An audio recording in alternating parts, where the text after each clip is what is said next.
රතු රෝස මලක් දැක්ක ගමන් අපි හිතන්නේ ආදරේ ගැනනේ. හැබැයි ඒ ලස්සන පෙතිවල පිටිපස්සේ කතා නොකරන නොකියන රහස් ගොඩාක් තියෙනවා. අද අපි රෝස මල් වල ඇත්ත භාෂාව ඉගෙන ගමු. අවසානෙට ඔයා පුදුම වෙයි. පාටකට තේරුමක් තියෙනවා.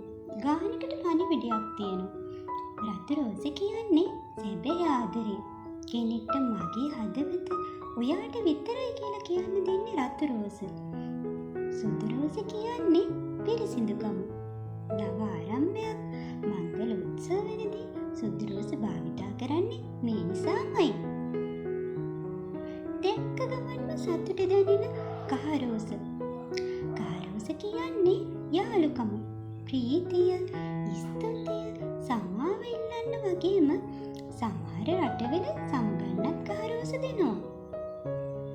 පින්ක් රෝස්, රෝස පාටින් කියන්නේ අගේ කිරීම. මට ඔයා ගැන ආඩම්බරයි. ස්තුතියි ඔයා මාත් එක්ක හිටපු එකට. අම්මට, යාළුවට, ගුරුවරයාට දෙන්න හොඳම පාට. පීච් රෝස්, මේක කෘතවේදීත්වය. ඔයා ඉන්න එකට ස්තුතියි කියන එක.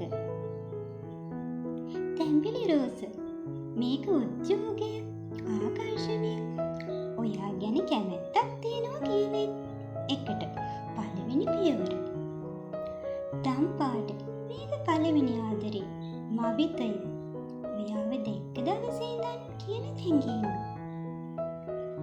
දැන් බලමු ගාන අනුව රෝස මල් වල තේරුම මොකක්ද කියලා. එක රෝස මලක්, ඔයා මගේ එකම කෙනා. මල් 3ක්, මම ඔයාට ආදරේ. මල් 6ක්, මට ඔයා ඕනේ. මල් 12ක්, මේක සම්පූර්ණ ආදරේ.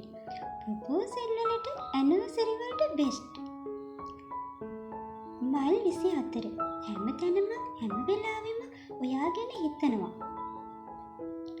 මල් 99, අවසානෙට ඔයා විතරයි. හරියටම 100 නම් 100% ආදරේ. රෝස පෙති ගානත් වැදගත්.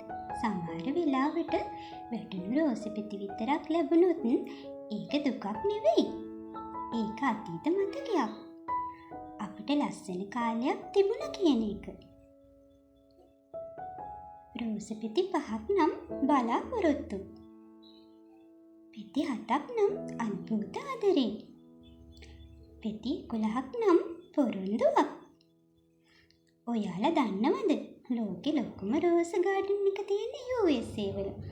ඉතින් දැන් ඔයාට තේරුණානේ රෝස මල් වලට භාෂාවක් තියෙනවා. අද ඔයා කාටද රෝස මලක් දෙන්න කැමති? මොන පාට එකක්ද?